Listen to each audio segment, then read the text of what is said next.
മനമുരുകി പ്രാർത്ഥിച്ചിടാ ദിനവും തവ സവിധേ യാചിച്ചിടാ. മനമുരുകി പ്രാർത്ഥിച്ചിടാ ദിനവും തവ സവിധേ യാചിച്ചിടാ. തകർന്ന ഹൃദയം കാണുന്ന ദൈവം, തകർന്ന ഹൃദയം കാണുന്ന ദൈവം, മനസ്സലിവുള്ളവൻ കരുണയൻ കടലായി തണലായി അരികിൽ കൂട്ടിനുണ്ട്. മനസ്സലിവുള്ളവൻ കരുണയൻ കടലായി തണലായി അരികിൽ കൂട്ടിനുണ്ട്.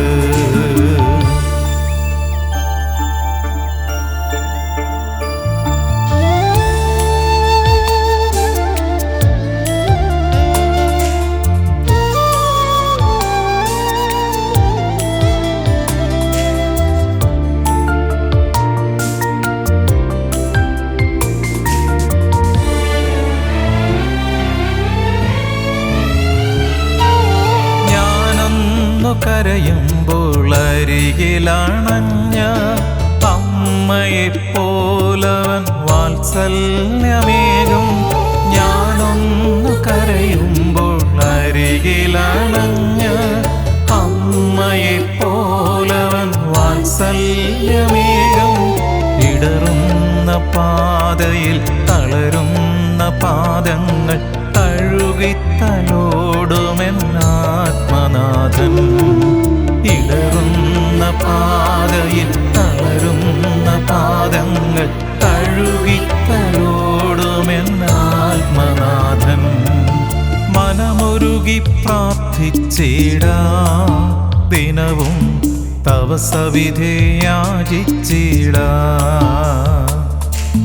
മനമുരുകി പ്രാർത്ഥിച്ചിടാ ദിനവും തവ സവിധേ യാചിച്ചിടാ. Praise Lord. അനുദിന വചനം. കർത്താവിന്റെ ന്യായപ്രമാണം അനുസരിച്ച് നടപ്പിൽ നിഷ്കളങ്കരായവർ ഭാഗ്യവാന്മാർ. Blessed are those whose way is blameless. സങ്കീർത്തനങ്ങൾ 119 ഒന്നാം വാക്യം. കർത്താവിന്റെ ന്യായപ്രമാണം അനുസരിച്ച് നടപ്പിൽ നിഷ്കളങ്കരായവർ ഭാഗ്യവാന്മാർ. Psalm 119 verse 1. Blessed are those whose way is blameless, who walk in the law of the Lord. ആമേൻ. പരിശുദ്ധാത്മാവ് ദൈവമേ, അവിടുത്തെ ഈ ദിനത്തിനായി നന്ദി പറയുന്നു. ഇന്നത്തെ ഞങ്ങളുടെ ജീവിതത്തിന് ആവശ്യമായ സ്വർഗീയ മന്ന അവിടുന്ന് വിളമ്പിത്തരുന്നതിനായി സ്തോത്രം. അവിടുന്നാണല്ലോ ഞങ്ങളെ പഠിപ്പിക്കുന്നത്. പരിശുദ്ധാത്മാവ് ദൈവമേ, ഞങ്ങളെ പഠിപ്പിക്കണം. അവിടുന്ന് ഞങ്ങളോട് സംസാരിക്കുന്ന തിരുവചനം ശ്രദ്ധയോടെ ഹൃദയത്തിൽ സംഗ്രഹിക്കുവാൻ ഞങ്ങളെ സഹായിക്കണം. അപ്പോൾ അവിടുന്ന് അങ്ങനെ ചെയ്യുന്നതിനായി നന്ദി. അനുഗ്രഹിച്ചതിനായി സ്തോത്രം. യേശുവിൻ നാമത്തിൽ തന്നെ ആമേൻ. കർത്താവിൻ്റെ ന്യായപ്രമാണം അനുസരിച്ച് നടപ്പിൽ നിഷ്കളങ്കരായവർ ഭാഗ്യവാന്മാർ. പരിശുദ്ധാത്മാവ് ദൈവമാണ് ഈ ബൈബിൾ നമുക്ക് എഴുതി തന്നത്. 40 വ്യക്തികളെ കർത്താവിടുത്ത് ഉപയോഗിച്ചു. പക്ഷെ ആലോചന കൊടുത്തത് പരിശുദ്ധാത്മാവാണ്, പറഞ്ഞു കൊടുത്തത് പരിശുദ്ധാത്മാവാണ്. അതുകൊണ്ടാണ് ഇതിൻ്റെ അകത്ത് തെറ്റില്ലാത്തത്. ഈ 40 വ്യക്തികൾ അവർക്ക് കിട്ടിയ പ്രചോദനം അനുസരിച്ചാണ് എഴുതിയിരുന്നെങ്കിൽ നാച്ചുറലായിട്ടും തെറ്റ് വരാം. പക്ഷേ ഒരു തെറ്റും കൂടാതെ അച്ചടിക്കപ്പെട്ടിരിക്കുന്ന ഏക വിശുദ്ധ പുസ്തകം ഈ ലോകത്തിലുള്ളത് ബൈബിൾ മാത്രമാണ്. ബൈബിൾ മാത്രമാണ്. പലരും ഇതിൻ്റെ അകത്ത് തെറ്റും കുറ്റവും ഒക്കെ കണ്ടുപിടിക്കാനായിട്ട് കറങ്ങി നടക്കുന്ന ഒത്തിരി ബുദ്ധിയുള്ള വിശ്വാസികളുണ്ട്. നമുക്കവരെ മാറ്റി നിർത്താം. Praise the Lord. ദൈവത്തിൻ്റെ വചനമാണ് സത്യം. ഈ സത്യവചനപ്രകാരം നടപ്പിൽ നിഷ്കളങ്കരായവർ ഭാഗ്യവാന്മാർ. ബൈബിളും കൈപിടിച്ചുകൊണ്ട് വേലത്തരം കാണിക്കരുത്. സ്തോത്രം. കാണിച്ചാൽ വിവരം നീ അറിയും. 119 സങ്കീർത്തനം മുഴുവനും, ആ അധ്യായം മുഴുവനും തിരുവചനത്തെക്കുറിച്ചുള്ള സത്യമാണ്. പരിശുദ്ധാത്മാവ് ആ ഒരു അധ്യായം അങ്ങ് മാറ്റിവെച്ചിരിക്കുകയാണ്. Praise the Lord. ഈ 66 പുസ്തകത്തിൻ്റെ കറക്റ്റ് സെൻറ്ററിലാണ് ഈ അധ്യായം വന്നിരിക്കുന്നത്. ഹല്ലേലൂയ. അത് സ്വർഗം നമുക്ക് തന്നിരിക്കുന്ന രത്നങ്ങളാണ്, മണിമുത്തുകളാണ്. അത് പെറുക്കിയെടുത്താൽ, അതനുസരിച്ചാൽ, ഹല്ലേലൂയ, നമ്മുടെ ജീവിതം ധന്യമായി. അപ്പം നടപ്പിൽ നിഷ്കളങ്കരായി ജീവിക്കണമെങ്കിൽ ഒരേ ഒരു കാര്യം ചെയ്താൽ മതി. ദൈവത്തിൻ്റെ വചനം പ്രമാണിച്ചാൽ മതി. അതുകൊണ്ട് 128 സങ്കീർത്തനത്തിന്റെ 1 വാക്യത്തിൽ പറയുകയാണ്, കർത്താവിനെ ഭയപ്പെട്ട് അവന്റെ വഴികളിൽ നടക്കുന്ന ഏവനും ഭാഗ്യവാൻ. ദൈവത്തെ ഭയപ്പെട്ട് അവന്റെ വഴികളിൽ നടക്കുന്ന ഏവനും ഭാഗ്യവാൻ. ഭാഗ്യവാൻ എന്ന് പറയുമ്പോൾ കോടികൾ ആസ്തിയുള്ളവന് ഭാഗ്യവാനെന്ന് വചനത്തിൽ പറയുന്നില്ല. കർത്താവിന്റെ വചനപ്രകാരം അതിനെ രാപകൽ ധ്യാനിക്കുന്നവൻ ഭാഗ്യവാൻ. കർത്താവിനെ ഭയപ്പെട്ടു. ഇന്ന് പലർക്കും ദൈവഭയം കുറവാണ്. കൂടുതലും ആൾക്കാർക്ക് പിശാചിനെ പേടി. സ്തോത്രം. ചിലർ പഠിപ്പിക്കുന്നത് പിശാചില്ലെന്നാണ്. ഈ അങ്ങനെ പഠിപ്പിക്കുന്നവൻ തന്നെയാണ് പിശാചിന്റെ ഉസ്താദ്. Praise the Lord. പഠിച്ച് പിശാചും ദൈവമൊന്നും ഇല്ലടേ എന്ന് പഠിപ്പിക്കുന്ന അണ്ണന്മാരുണ്ട്. സൂക്ഷിക്കണേ. ദൈവമുള്ളതുപോലെ തന്നെ ദുഷ്ടശക്തിയുണ്ട്. ഹല്ലേലൂയ. അപ്പോഴതുകൊണ്ട് ഭയപ്പെടേണ്ടത്, ഈ ഭയമെന്ന് പറയുന്നത് ഈ എന്തെങ്കിലും കണ്ടു പേടിക്കുന്ന ഒരു ഭയത്തിന്റെ കാര്യമല്ല. ദൈവഭയമെന്ന് പറയുന്നത് it's come out of love. സ്നേഹത്തിൽ നിന്നുള്ളൊരു ഭയമാണ്. അത് അനുസരണവും ബഹുമാനവും ഒക്കെയാണ്. കർത്താവിനെ ഭയപ്പെട്ട അവന്റെ വഴികളിൽ നടക്കുന്ന ഏവനും ഭാഗ്യവാൻ. ദൈവത്തിന്റെ വചനം, അവൻ വഴികളെന്ന് പറയുന്നത് ദൈവത്തിന്റെ വചനമാണെന്ന്. ദൈവവചനം ഒരു മാപ്പാണ്. നമ്മളെ നിത്യതയിലേക്ക് നടത്തുന്ന വഴികാട്ടിയാണ് ദൈവത്തിന്റെ വചനം.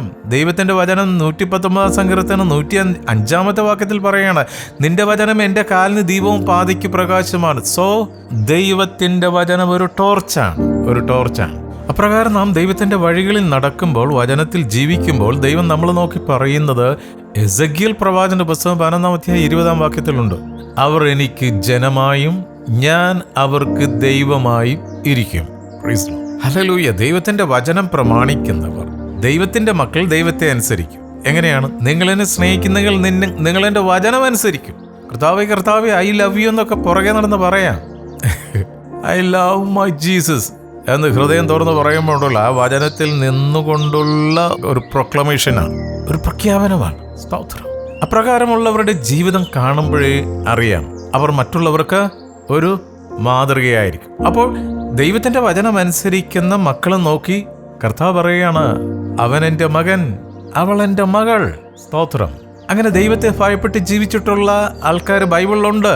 ലൂക്കയുടെ സുവിശേഷം 1 വാക്യം, ഇരുവരും എന്ന് പറയുമ്പോൾ സക്കറിയാവും എലിസബത്തും ദൈവസന്നിധിയിൽ നീതിയുള്ളവരും കർത്താവിന്റെ സകല കൽപ്പനകളിലും ന്യായങ്ങളിലും കുറ്റമില്ലാത്തവരായി നടക്കുന്നവരും ആയിരുന്നു.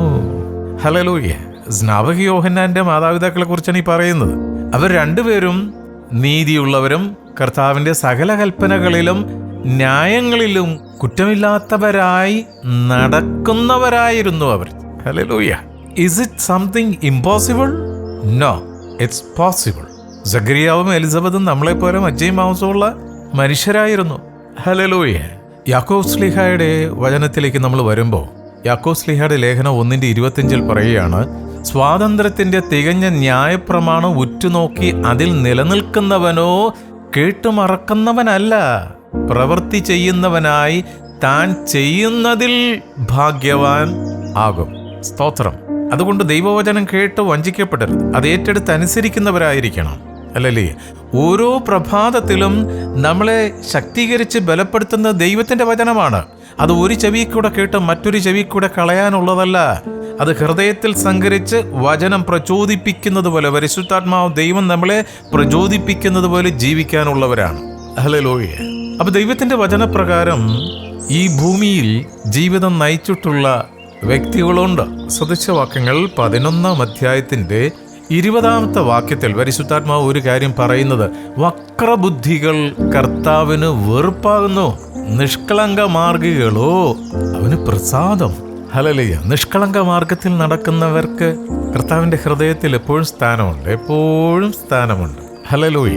നമുക്ക് ഇനി 2 വ്യക്തിത്വങ്ങളെ കാണാം. ഒന്ന്, ഇയ്യോബിന്റെ പുസ്തകം 1 വാക്യം. കർത്താവ് സാത്താനോട്, എന്റെ ദാസനായ ഇയ്യോബിന്റെ മേൽ നീ ദൃഷ്ടി വെച്ചുവോ? അവനെപ്പോലെ നിഷ്കളങ്കനും നേരുള്ളവനും ദൈവഭക്തനും ദോഷം വിട്ടകലുന്നവനും ഭൂമിയിൽ ആരുമില്ലല്ലോ എന്ന് അരുളി ചെയ്തു. ഇതാരാ പറയുന്നേ? നമ്മുടെ സൃഷ്ടാവായ ഈ പ്രപഞ്ചത്തെ സൃഷ്ടിച്ച ദൈവമാണ് ഒരു മനുഷ്യനെ നോക്കി പറയുന്നത്. ഇയ്യോബ് അപ്പച്ചൻ ഒരു ചരിത്രപുരുഷനാണ്, ഒരു കഥാപുരുഷനല്ല, ചരിത്രപുരുഷനാണ്. ഹല്ലേലൂയ. ഈ ഭൂമിയിൽ ജീവിച്ചിരുന്ന വ്യക്തിയാണ്. നമ്മളെപ്പോലെ മജ്ജയും മാംസമുള്ള ഒരു അപ്പച്ചനായിരുന്നു ഇയ്യോബപ്പച്ചൻ. ഇയ്യോബിന്റെ പുസ്തകം 1-ാം അധ്യായം ഒന്ന് വായിച്ചു നോക്കണം. ഇയ്യോബപ്പച്ചന്റെ അഡ്രസ്സ് അവിടെ പറയുന്നുണ്ട്. ആ പറഞ്ഞ ആ അഡ്രസ്സാണ് ഇപ്പോഴും കർത്താവ് വീണ്ടും എടുത്ത് ആവർത്തിച്ച് പറയുകയാണ്. എൻ്റെ ദാസനായ ഇയ്യോബിന്റെ മേൽ നീ ദൃഷ്ടി വെച്ചുപോ. അപ്രകാരം ഹല്ലേലൂയ. ഇയ്യോബപ്പച്ചന്റെ പ്രത്യേകത ഒന്ന് പറയട്ടെ. ഇയ്യോബിനെ പോലെ നിഷ്കളങ്കനും നേരുള്ളവനും ദൈവഭക്തനും ദോഷം വിട്ടകലുന്നവനും ഭൂമിയിൽ ആരും ഇല്ലല്ലോ എന്ന് അരുളി ചെയ്തു. അപ്പൊ അതിൻ്റെ അർത്ഥം ആ സമയത്ത് എല്ലാവരും വഷളത്വം പ്രവർത്തിച്ച് വക്രത പ്രവർത്തിച്ച് ജീവിച്ചിരുന്ന ഒരു കാലഘട്ടത്തിൽ വേറിട്ട് ഒരു ജീവിതം നയിച്ചിരുന്ന വ്യക്തിത്വമായിരുന്നു ഇയ്യോബ്. ആ ഇയ്യോബിനെ കുറിച്ച് ദൈവമാണ് ഈ പറയുന്നേ. ഹല്ലേലൂയ. ഇപ്പോൾ ഈ സമയത്ത് എന്നെ അനവധി സഹോദരങ്ങൾ ഈ ലോകത്തിന്റെ പല ഭാഗങ്ങളിൽ ഇരുന്ന് കേൾക്കുന്നുണ്ട്. ഊസ് ദേശത്ത് ഇയ്യോബ് എന്ന് ഒരാൾ ഉണ്ടായിരുന്നു. ഹല്ലേലൂയ. അങ്ങനെ ആ ഊസ് ദേശം എന്നുള്ള ആ സ്ഥലത്തിൻ്റെ പേരിൻ്റെ സ്ഥാനത്ത് നിങ്ങളായിരിക്കുന്ന ദേശത്തിൻ്റെ പേര് വായിച്ചിട്ട് നിങ്ങളുടെ പേര് ചേർത്തിട്ട് ഇങ്ങനെ പറയണം. ജോസഫിനെ പോലെ, അല്ലെങ്കിൽ ക്രിസ്പിനെ പോലെ, ഹാനോക്കിനെ പോലെ, ദീനാമയെ പോലെ, അല്ലെങ്കിൽ റോസമ്മയെ പോലെ നിഷ്കളങ്കനും നേരുള്ളവനും ദൈവഭക്തനും ദോഷം വിട്ടകലുന്നവനും ആയി ഭൂമിയിൽ ആരും ഇല്ലല്ലോ എന്ന് ദൈവം നമ്മൾ നോക്കി പറയുമോ? അങ്ങനെ പറയിപ്പിക്കണം. അങ്ങനെ നമ്മൾ പറയിപ്പിക്കണം. ഇയ്യോബപ്പച്ചന് സാധിക്കുമെങ്കിൽ നമുക്ക് സാധിക്കും. മറ്റൊരു വ്യക്തിത്വത്തെ കൂടെ നമുക്ക് പരിചയപ്പെടാം. അപ്പോസ്തല പ്രവൃത്തി 10-ാം അധ്യായത്തിലുണ്ട്. കൊർണേലിയസ് എന്ന് പറയുന്ന ഒരു വിശുദ്ധനെ കുറിച്ച് അവിടെ പരിശുദ്ധാത്മാവ് എഴുതി വെച്ചിട്ടുണ്ട്. സ്തോത്രം. ഈ കൊർണേലിയസ് നിഷ്കളങ്കനായിരുന്നു, നേരുള്ളവനായിരുന്നു, പ്രാർത്ഥനാ വീരനായിരുന്നു, ദാനധർമ്മിയായിരുന്നു, കുടുംബത്തോടെ ഹല്ലേലൂയ ഭക്തരായിരുന്നു. പിന്നെ കൊർണേലിയസ് ദൈവഭക്തന് വേറൊരു ക്വാളിഫിക്കേഷൻ കൂടെ ഉണ്ടായിരുന്നു, ദർശനമുണ്ടായിരുന്നു. സ്തോത്രം. കൊർണേലിയസിന്റെ ദാനധർമ്മങ്ങളും പ്രാർത്ഥനയും ദൈവസന്നിധിയിൽ എത്തിയെന്ന് ദൂതൻ വന്ന് പറയുകയാണ്. അപ്പോൾ നമ്മൾ എന്താണോ ഈ ഭൂമിയിൽ അത് സ്വർഗം കാണുകയാണ്. അതുകൊണ്ട് ദൈവത്തിൻ്റെ വചനം ഇന്ന് നമ്മൾ നോക്കി സംസാരിച്ചപ്പോൾ അടിവരയിട്ട് ശ്രദ്ധിക്കേണ്ട കുറിവാക്യമാണ് 119-ാം സങ്കീർത്തനം അതിൻ്റെ 1-ാം വാക്യം. കർത്താവിൻ്റെ ന്യായപ്രമാണം അനുസരിച്ച് നടപ്പിൽ നിഷ്കളങ്കരായവർ ഭാഗ്യവാന്മാർ. ഇതാണ് നമ്മുടെ ആസ്തി. അസ്ഥിയല്ല, ആസ്തി, സമ്പാദ്യം. ഹല്ലേലൂയ.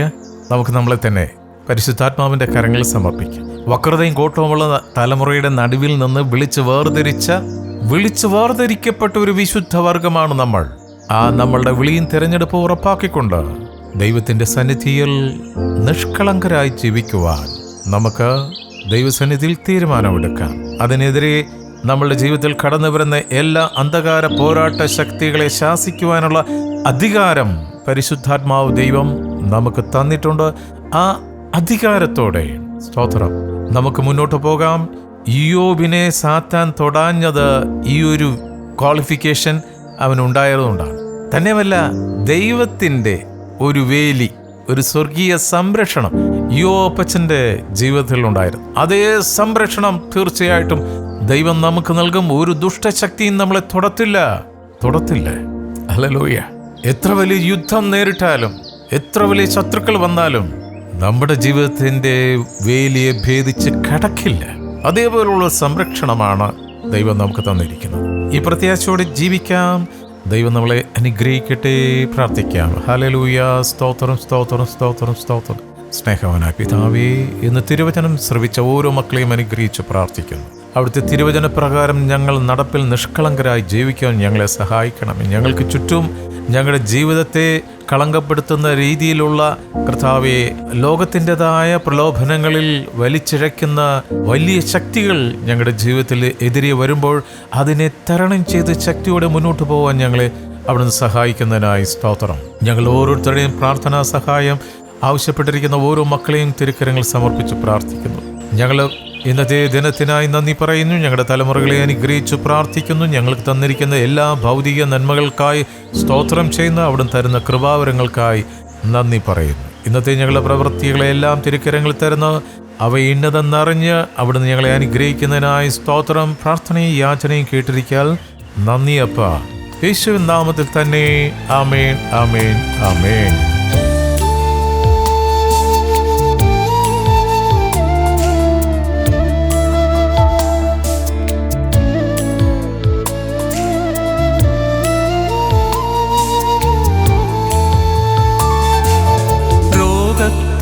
വലയുമ്പോൾ അരികിലണഞ്ഞ താതനെ പോലവൻ ആശ്വാസമേകും. രോഗത്താൽ വലയുമ്പോൾ അരികിലണഞ്ഞ താതനെ പോലവൻ ആശ്വാസമേകും. തകരുന്ന മാനസം തളരുന്ന ദേഹിയും തഴുകിത്തലോടുമെൻ യേശുനാഥൻ. തകരുന്ന മാനസം തളരുന്ന ദേഹിയും തഴുകിത്തലോടുമെൻ യേശുനാഥൻ. മനമുരുകി പ്രാർത്ഥിച്ചിടാ ദിനവും തവ സവിധേ യാചിച്ചിടാ. മനമുരുകി പ്രാർത്ഥിച്ചിടാ ദിനവും തവ സവിധേ യാചിച്ചിടാ. തകർന്ന ഹൃദയം കാണുന്ന ദൈവം, തകർന്ന ഹൃദയം കാണുന്ന ദൈവം. മനസ്സലിവുള്ളവൻ കരുണയിൻ കടലായി തണലായി അരികിൽ കൂട്ടിനുണ്ട്. മനസ്സലിവുള്ളവൻ കരുണയിൻ കടലായി തണലായി അരികിൽ